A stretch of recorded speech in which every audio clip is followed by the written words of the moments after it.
Well, hello there. How is everyone? I hope you're all well. You amazing, amazing, beautiful, wonderful people. And this is video 3. 3 of 3. But look, we're not here because of something happy. We're here because, oh, and by the way, you're looking absolutely amazing. I hope you know that. But look, we've got some sad issues to cover right now because there's been an apparent murder-suicide over in Oklahoma as a family of 5 have sadly been found deceased in the home. And we're going to look at it quickly. Now, these are this is the couple. So 5 dead in apparent murder-suicide at Yukon, Oklahoma. The Oklahoma City Police Department identified the 4 victims as 39-year-old Lindsay Candy, 18-year-old Dylan Candy, 14-year-old Ethan Candy, and 12-year-old Lucas Candy. The suspect, the father and husband to the where are we? Husband and father to the victims has been identified as 42-year-old Jonathan Candy. A 4th child in the home was unharmed and was released to family members. Authorities said it's still unknown what caused Jonathan Candy to murder his wife and 3 children. The investigation is still ongoing. And if we come over to here, so it's just repeating the same. So Knight said police don't know why the youngest child was left unharmed, but that he was released to family members at the scene. Investigators found no signs of a struggle, and Knight said at least one of the children was shot in bed. It's unclear what made him want to go through with the home killing the children, but make no mistake about it, what happened in that residence was nothing short of a massacre, Knight added. Knight said police found no previous calls to the residence or reports of domestic violence. What we know, police investigate the 5 dead in Yukon area murder-suicide. Anyone with information should help the investigation.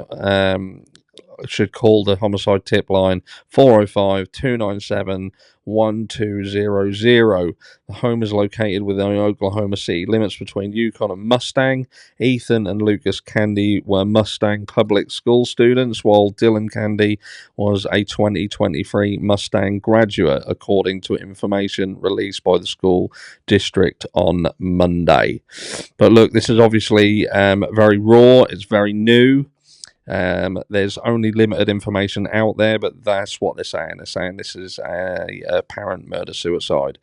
And look, what can we say? What is there to say? You know, around this channel, we talk about mental health, we talk about these things, and there's so much stigma around it. But look, I lost my mother to mental health, and I've seen very, very quickly, for those of you who have been around the channel, she took her own life.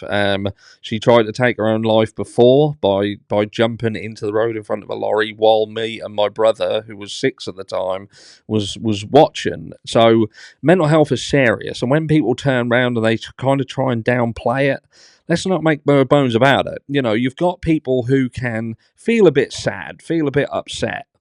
And, you know, that is different, because if you feel a bit sad, then you can kind of work out what's making you sad, and there can be things done about it. But when we talk about mental health, that is very different. You're talking about an illness. This is an illness. And the people who suffer with this suffer with it alone.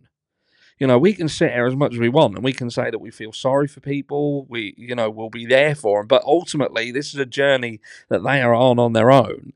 And the world needs to get better at dealing with it, instead of trying to numb people with medication or making people feel that they can't talk about it. They can't share their thoughts and feelings about it. They especially males, do you know what I mean? And what I mean by especially males, there's a lot of men who commit suicide because they feel that they are not a man if they feel broken inside. Do you know what I mean? And that's a massive thing.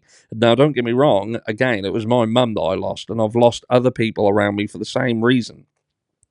But we have an issue here. We have a pandemic, a mental health pandemic. And you would think as time progresses and things would get better, but they're not. They're not. We're actually go in the other fucking direction. Don't get me wrong, the pandemic didn't help. That blew up things exponentially. But this is what we're now seeing. We are seeing a fallout of mass proportions. And we as a world, we as a society, need to get better at dealing with mental health issues. And you can't do that until people start to open up their minds to it and understand it more. And for the most part, people don't want to. Not even the medical profession wants to. They just want to find the cheapest drugs that kind of work, kind of do the job, and we can kind of just palm people off with it, and they don't want to deal with it because time is money. Time is money, and to help people takes time, and people don't want to invest time into people. But look, there is enough of us as a society to put our time into one another and make sure that the person and people around you are okay. And that's where it starts. That's where it starts. But this cannot go on. Let me know down below, and I'll catch you all in the next one.